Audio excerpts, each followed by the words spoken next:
সরকারি হাসপাতালে চোখের ছানির অপারেশন, দুজন রোগী, একটি করে চোখ অন্ধ হয়ে গেল, দৃষ্টিশক্তি হারালেন দুজন রোগী। আপনারা জানেন যে গার্ডেন রিচে সরকারি হাসপাতালে সরকারি প্রকল্পে একেবারে চোখের অপারেশন হয়েছিল এবং তাতে 18 জন মোট রোগী ছিলেন যাদের দৃষ্টিশক্তির সমস্যা হয়, যাদের ভর্তি করা হয় রিজিওনাল ইনস্টিটিউট অফ অপথ্যালমোলজিতে। এদের মধ্যে দুজন রোগী, একটি করে চোখের তারা দৃষ্টিশক্তি হারালেন। অন্য চোখে যাতে সংক্রমণ না ছড়ায় সেই চেষ্টা করা হচ্ছে বলে আরআইও সূত্রে খবর। বাকি 16 জনের দৃষ্টিশক্তি স্বাভাবিক করার চেষ্টা করা হচ্ছে বলে আরআইও সূত্রে অর্থাৎ রিজিওনাল ইনস্টিটিউট অফ অপথ্যালমোলজি সূত্রে জানানো হচ্ছে। কিন্তু এই 18 জনের মধ্যে দুজন রোগী যারা একটি করে চোখে দৃষ্টিশক্তি চিরতরে হারালেন। সন্দীপ সরকার আমাদের প্রতিনিধি আরো বিস্তারিত এই নিয়ে বলবেন। সন্দীপ, অত্যন্ত দুর্ভাগ্যের কোনো সন্দেহ নেই, কিন্তু কারণ কি, আরআইও সূত্রে কি বলা হচ্ছে, এই দুজন রোগীর একটি করে চোখের দৃষ্টিশক্তি কেন ফেরানো গেল না? দেখো, আরআইওর চিকিৎসকদের বক্তব্য যে তারা চেষ্টা করেছেন, কিন্তু এই দুই রোগীর অন্যান্য কোমরবিডিটি থাকার কারণে তাদের শরীর এই সংক্রমণের সঙ্গে যুঝতে পারেনি।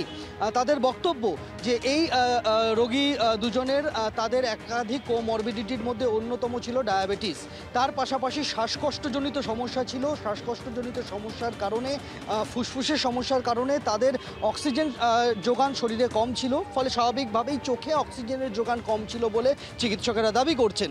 এবং তাদের রেটিনার পুরনো একটি সমস্যা ছিল। আমরা তাদের কাছে জানতে চেয়েছিলাম যে ছানি অপারেশন যখন হয়েছিল গার্ডেন রিচ হাসপাতালে, তখন কি এই সমস্যাটা আগে থেকে জানা যায়নি?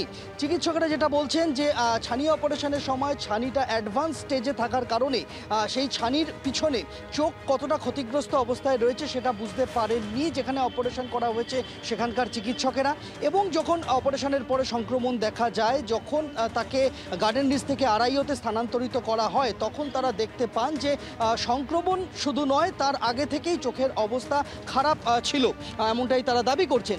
এর পরবর্তীতে অস্ত্রোপচার করা হয়, আবার আরআইওতে সংক্রমণ কমানোর জন্য অ্যান্টিবায়োটিক ইনজেকশন প্রয়োগ করা হয়। কিন্তু আরআইও সূত্রে দাবি করা হচ্ছে যে দুজন রোগী একটি করে চোখের দৃষ্টি আর ফিরে পাবেন না। তাদের আরেকটি চোখে কি তারা দেখতে পাবেন? হাসপাতালে চিকিৎসকেরা আশাবাদী যে আরেকটি চোখে তারা দেখতে পারবেন, তবে সেটাও একটা লম্বা প্রক্রিয়া।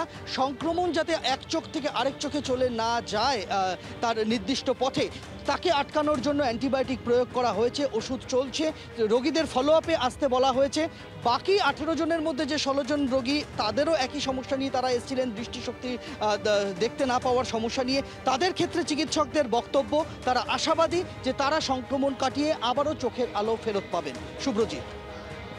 বেশ সন্দীপ, তুমি আমাদের সঙ্গে থাকো। আমি এইখানে আরেকবার দর্শকদের জানাবো, এই যে 18 জন রোগী, তার মধ্যে দুজন রোগীর একটি করে চোখের দৃষ্টিশক্তি তারা চিরতরে হারালেন। আমি এইখানে দেখাতে চাইবো আপনাদের যে আরআইওর যিনি ডিরেক্টর, অধিকর্তা, তিনি ঠিক কি বলছেন এই নিয়ে। চোখের যে ইনফেকশন এবং রেটিনাতে সংক্রমণ, আপনার যদি এইডস ভাইরাস দেখেন, ভাইরাস থাকে, অন্যান্য জায়গায় সিস্টেমিক ডিজিজ, এখানে ইনফেকশন হয়েছে অপারেশনের পরে, তাতে রেটিনার কার্যক্ষমতা একদমই কমে যায়, নেক্রোসিস হয়ে যায়। তাই সেই ক্ষেত্রে যদি সে একটা আঙ্গুল, 4টে আঙ্গুল, 5টা আঙ্গুল ভালো করে বলতে পারে, নিজের কাজ নিজে করতে পারে, বাথরুমে যাওয়া, খাওয়াটা, সেটাও কিন্তু আমাদের কাছে 100% সাকসেস। কতজনকে নিয়ে আপনারা একেবারে আশাবাদী যে প্রায় সকলকেই নিয়ে, 14-15 জন তো বটেই। আর যাদের ক্ষেত্রে ক্রাইসিসটা খুব বেশি, তাদের সমস্যাটা কোথায়? আর এই সমস্যাটা বললাম যে স্ট্রাকচার কতটা গন্ডগোল হয়েছে, ইনফেকশনটা কতটা, আমাদের ব্রেন টিস্যু যেমন nerve tissue, retina nerve tissue, brain টিস্যুতে যে মেনিনজাইটিস, কিছু বাচ্চা বেঁচে যায়, তো আবার কিছু বাচ্চা মারা যায়। তা সেই ক্ষেত্রে, সেই সব ক্ষেত্রে যেমন ইনফেকশনটা কন্ট্রোল করাটাই ভীষণ প্রথম তাৎক্ষণিক দরকার, সেইটা কন্ট্রোল করতে পারা গেছে এবং পরবর্তীকালে তার ফলো আপ দেখে আমরা অন্য কিছু ব্যবস্থা নিতে পারি কিনা নিশ্চয়ই দেখব।